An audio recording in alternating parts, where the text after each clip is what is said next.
Welcome back to Sunrise Daily. Yes, continuing our conversation about this Plateau killings, chiefly what do we do to sort all of this out. Now, at this moment, we do have Honorable Istifanus Gang. He has since joined us via Skype. He's a member representing Bakin Ladi Riom constituency in Jos. Good morning, Honorable, and thank you for joining us today. Well, we see pictures, several of them, about protests yesterday in Jos, many of them going to government house to let their feelings known. What can you tell us about what is being done?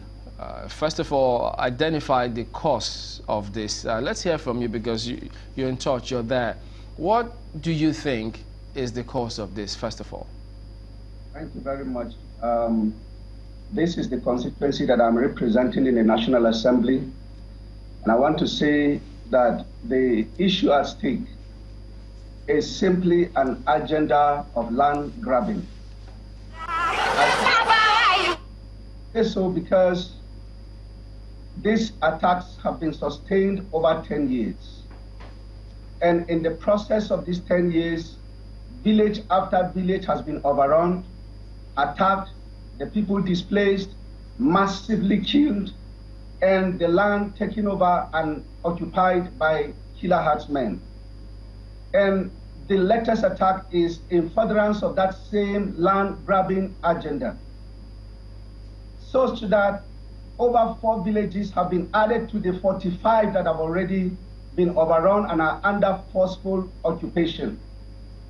It is simply a game to ensure that a cattle colony is carved, land is acquired for grazing, and that is what has been happening, leading to this Holocaust, leading to this ethnic cleansing, leading to this massive killing that we are witnessing in this constituency.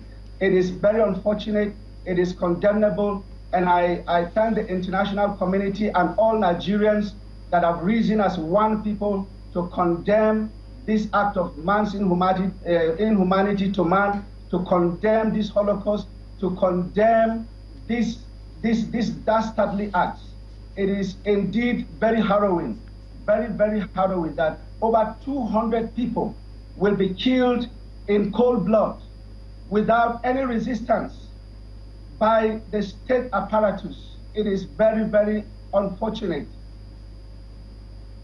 We'll get a response from Etiala soon, but let me also bring this to your attention because this morning, just right before you joined us, you know that there was a previous statement, I'm not sure if you're aware of it, where the chairman of the North Central Zone of Etiala had issued a statement saying, ascribing the attacks to retaliatory one as a result of cattle rustling that happened in the area. But we had the secretary of Etiala here in the studio in Abuja, and he says, look, he had no authority whatsoever to speak on our behalf. Could you tell us, the previous statement, if people heard it in Jos, how did they respond? And now that he's come out to say, look, that statement was not one of us, how do you respond to such?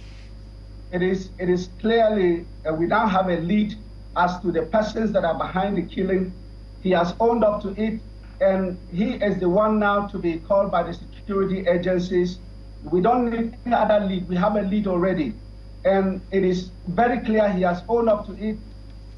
If the others dissociate themselves from him, he has to answer the question. And he ought to be arrested and by now be under custody and to tell the nation how he came about this, how he masterminded and led to the massacre of hundreds of people in this constituency. All right, yeah. Mr. Gang, the people, you and your people have lived peacefully with your neighbors, with this herdsman all this while. How do you think it got to this one, and what do you think can be the solution? I want to say, as part of the solution, that there must be enforcement of law and order. There is no society, no nation can survive where the nation has the capacity, the capability to get rid of all sorts of criminals and people that as terrorists. We have to confront this thing headlong. That was how Boko Haram started. It was treated with kid gloves until it has become a monster that is out to consume the nation. And here we are with another set of terrorists that have arisen in the brand of killer herdsmen. And the Nigerian state is still treating them with kid gloves.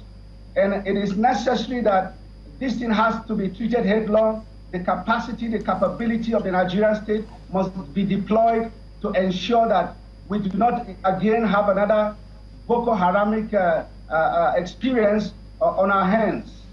Okay, earlier you said something that this land grabbing thing wholesomely, but what about the traditional institutions? You said this has been going on for a long time.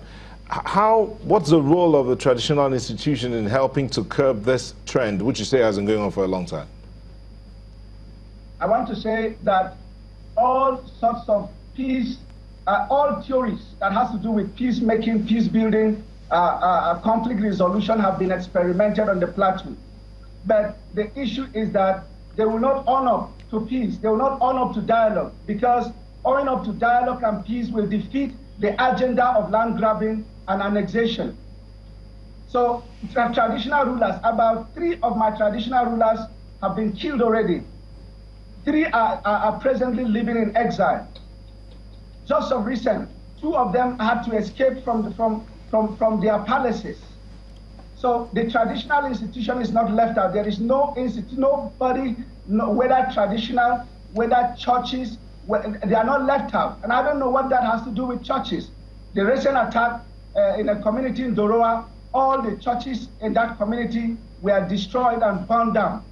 So I don't know what other experiment we need, rather than to enforce law and order and ensure that we take, the Nigerian state take responsibility, because its primary constitutional responsibility is to safeguard law and order. And that is what needs to be done.